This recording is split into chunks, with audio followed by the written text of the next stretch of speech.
Hello and welcome back. It's 12 string day today. This is my 2012 Seagull S12 Coastline.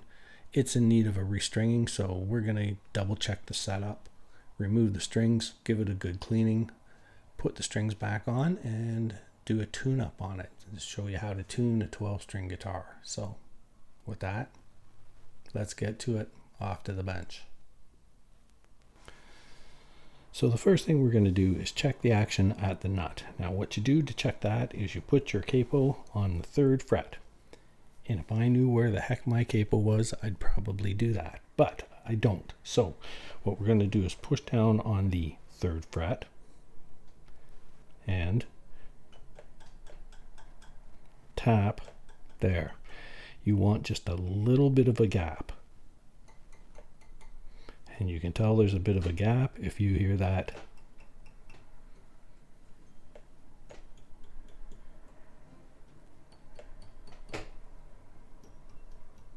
So we know that the nut is proper height.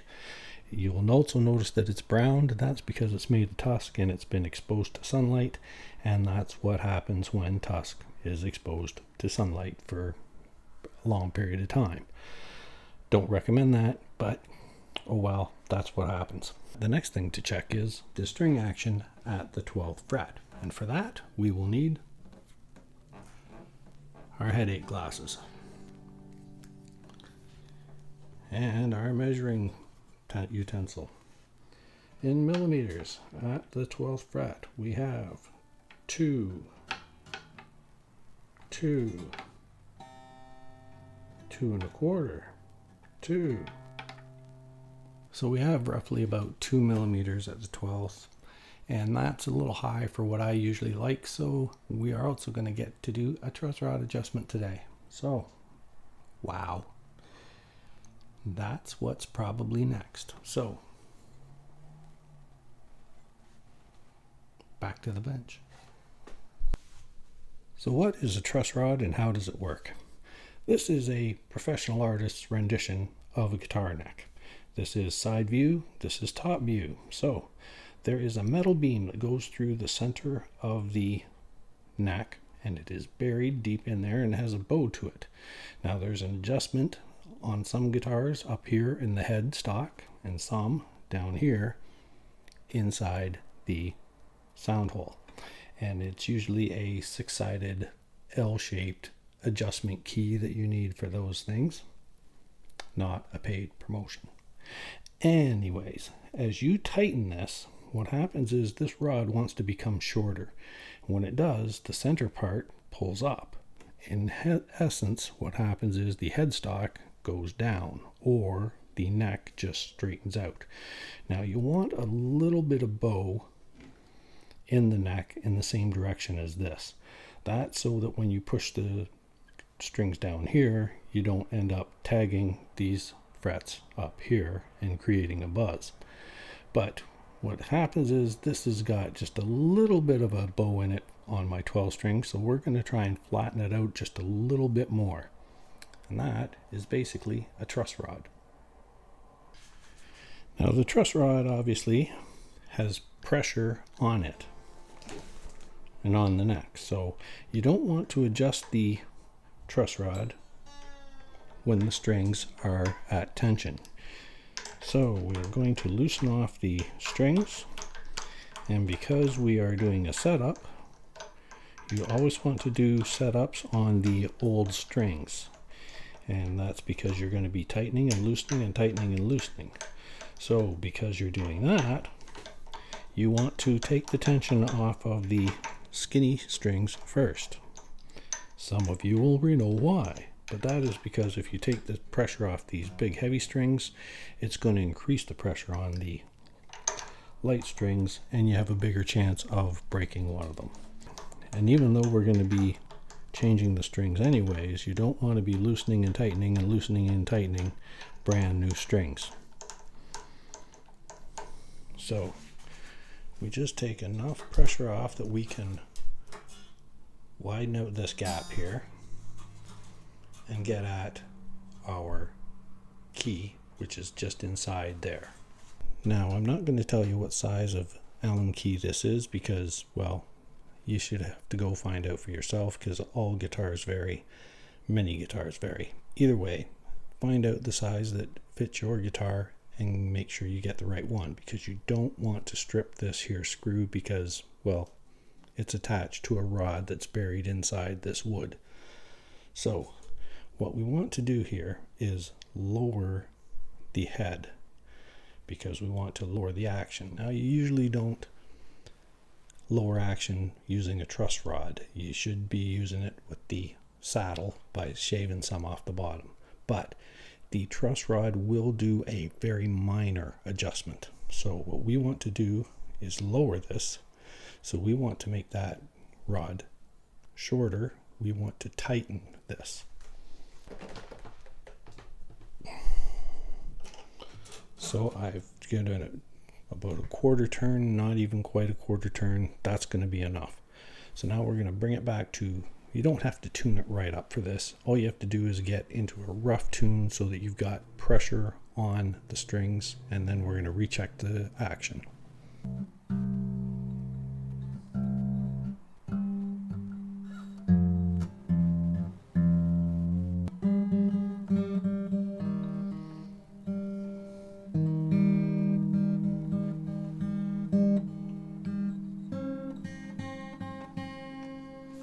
Okay, so as I say, it doesn't have to be in perfect tune, just so that we've got enough tension on it. And 1.75, 1.75. Okay, so we're about 1.75 to 2. That's acceptable. So now we can remove the strings and get to the cleanup part.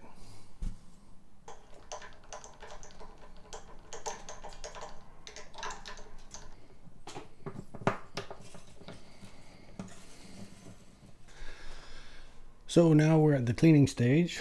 We use a guitar cleaner, not a paid promotion.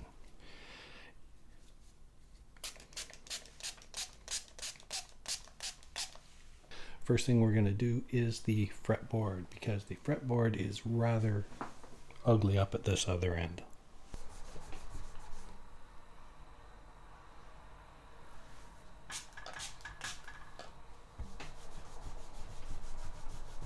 Now, if there was one thing that bothered me about this guitar is that on the fretboard there are some dark grain in your basic rosewood fretboard, but I don't think you'll be able to see it so well. Maybe there. It's so well spaced that it looks like it's extremely dirty when it's not.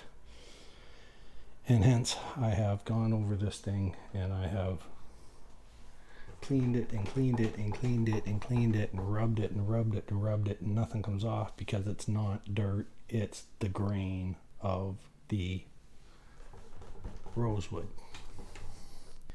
If it was a different spots it'd be cool, but it just looks like it's buried because it goes right underneath the strings when really the dirt would be between the strings. OCD, oh well. So now we've got the fretboard cleaned up. We're going to oil it, and then we're going to let the oil seep in while we clean the rest of the guitar, because I want the oil to give a good chance to seep into the rosewood. And so now we are going to oil the fretboard, not a paid promotion. Okay, and you'll notice that I've wrapped this one in red. That is because we want to make sure that we keep the rags that we use for the oil separate from the rags that we use for the cleaner. They do different things. They're gonna work against each other. So always use a fresh, clean rag whenever you change chemicals like this. Okay.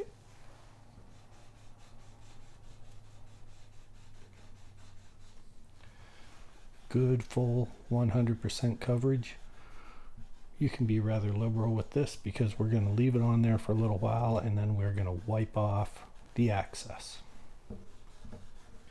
And don't forget to also do the bridge, because it is rosewood as well and deserves it. And so now, while the oil is seeping in, we get out the cleaner again and do the rest of the body, the back and the neck, all that stuff.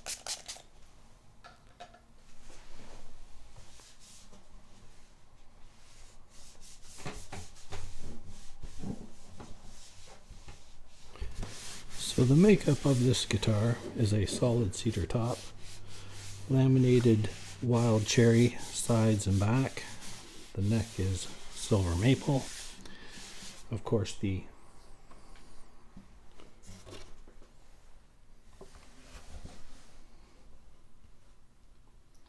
poo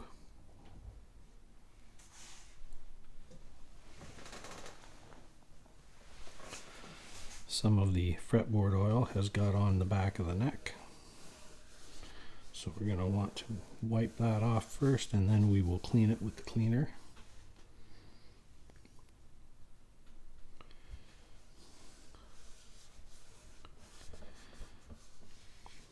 Where was I? The neck is maple. The bracing inside is spruce.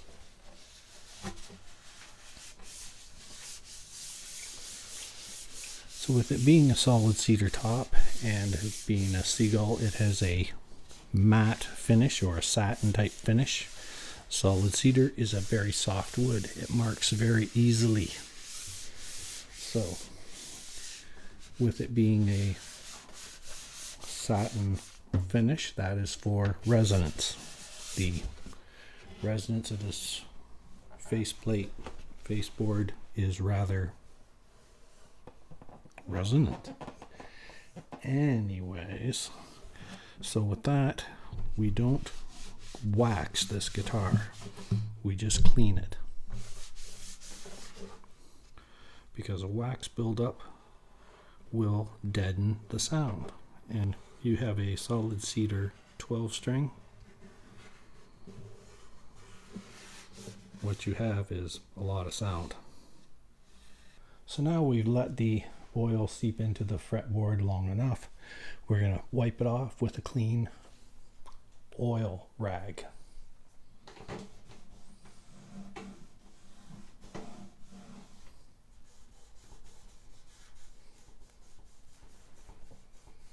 Trying to be very careful not to get any on the soundboard and the rest of the guitar.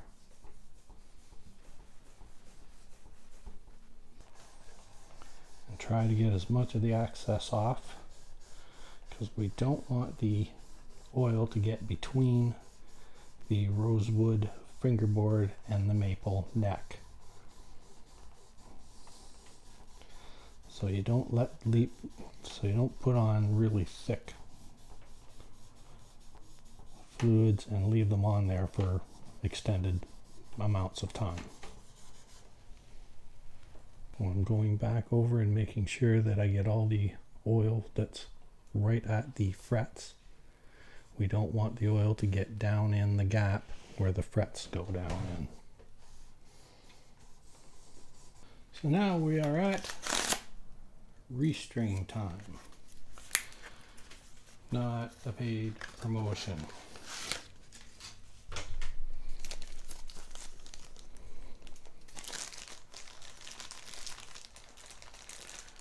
Scissors, and they are color coded, so whenever you're undoing the coil, hold them away from you when they pull apart. That way you don't poke yourself in the eye. Now, most 12 string guitars go skinny, fat, skinny, fat, skinny, fat. If you are one of the people who keep your pegs in order and in the exact same spot, well then take the first one. And there's a little roller on the end of the wire. You want the roller to roll down into the hole. not sideways. You want it to roll down. There's a groove on the pin. It goes to the string, of course. You push down so far and the pin will keep going and the string will not. That is what you want. If the string and the pin go right to the bottom, take it out and do it again, because you don't want that. Now, the first thing you gotta do is make sure you reinstall the bridge and the nut. The bridge will have a little offset spot that covers 2 of the strings. They will be for the skinny strings. And the nut goes here. Now this is a floating nut. I've said that it's not attached. You can glue it, just a little bit of white glue right in the middle. I don't bother because the pressure of 12 strings will hold it in place. It's a preference thing. If you want it that way, then do it that way. So you go in through the nut up. We want to stop there because we forgot one important thing. We're going to get out our 10mm deep socket and check all of these nuts to make sure that they are snug. You want a deep socket because if you get a shallow socket and you have to tighten it with the ratchet or speed handle, the spindle is going to push it off of the ratchet. So you need a 10mm deep socket. And seeing as it's deep, I can get a good enough grip on these to make sure that they are all tight. And they are, because, well, I tightened them just last time. I always check it every time. So we're good. The other thing we want to do is get your winder. Go over all the keys and make sure that they have about the same amount of tension on them.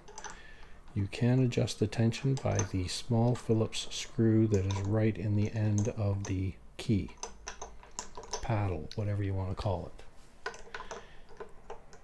All it does is just tighten over the little gasket that goes between the paddle and the rest of the machine head, and it will create more tension. It does not lock your tuning in. All we wanted to do is make sure that we have roughly about the same amount of pressure on every one of those. So, as I said before, roller down. Up here, we want to go, since there's 6 on the side, you want to go roughly about 2 inches longer than the spindle that you are going into. And that is where you want to cut the wire, holding on to both sides as you cut so that the tail does not shoot across the room. Now with that, we're going to put the tail through the spindle and have it just come out enough so that you can see the end and crank it. Now when you're winding to tighten it up, the first time the tail goes around, go over the tail. And then when the crank comes around, go under that.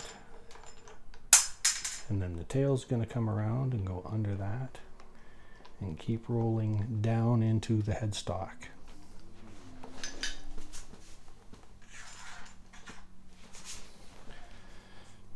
Because what this does is create a little more of a break in the angle when you're going through the nut.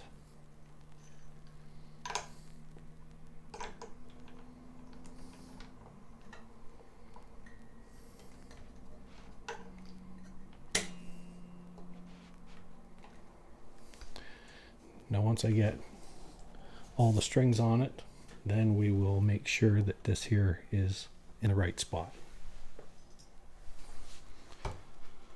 But roller down, groove to the front, push down, wait for the string to stop moving and the pin to keep moving, crank, up past the second spindle,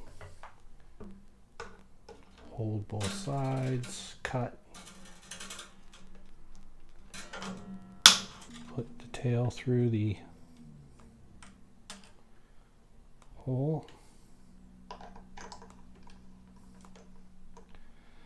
just enough to so that you can put the winding over top the first time. Crank it over. When the crank comes around, go under. When the other tail comes around, go under, and keep rolling down into the headstock. Then do it 10 more times. Now the two skinniest string sets are the same gauge cable, so that's going to confuse you at all. Just remember that the skinniest two sets of strings are the same gauge, so there's not a skinny and a fat one. Just put them in. So now that you've got all the strings in, make sure that all your pins are sunk as far as they can go. Don't push them through your soundboard, but see, two of them had a little click where they went a little bit deeper. Feel across them, see if anything sticks way out. They all seem okay. So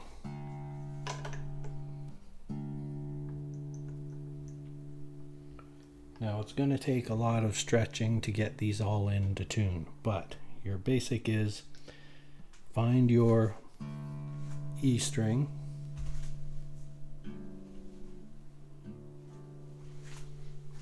which in my case is a D string because it's 12 string, so I down tune it. So once you get it in tune,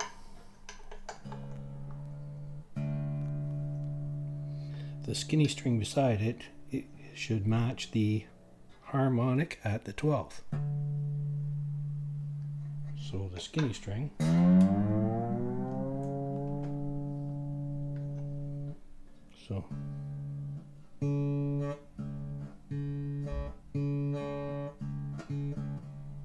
and that's basically it for the first four. The last two, because they are the same gauge string, they get tuned to the same note. But the bottom four, you get your regular, and then the skinny one beside it should match the harmonic of that one. So then we go up to the next string, and I always tune the fatter of the two.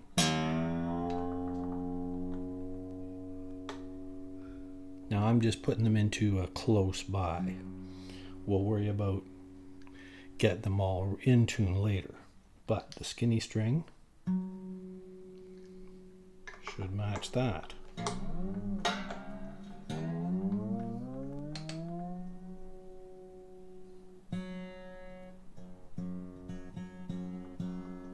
Now that's a little bit out, but it's close enough. And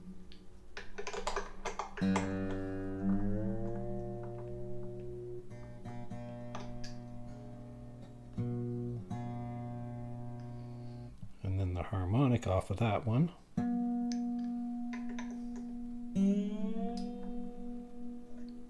is that.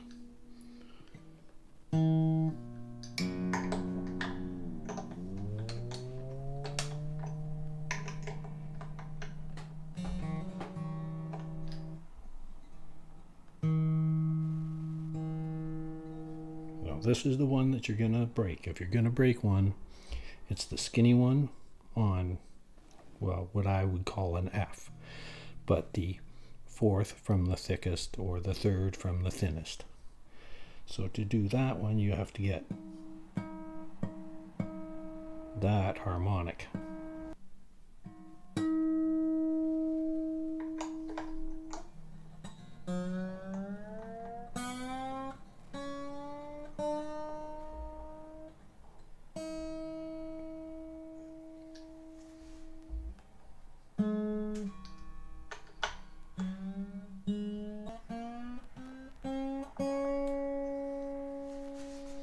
So now that should be in rough tune.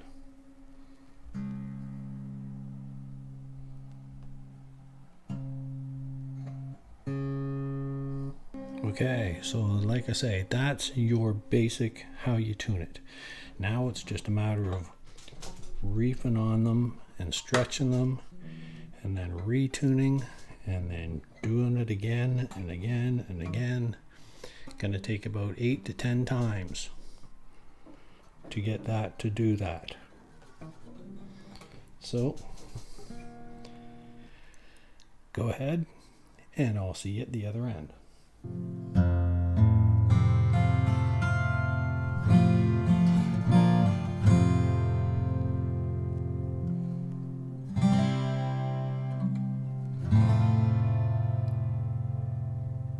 So that's why I play a 12 string.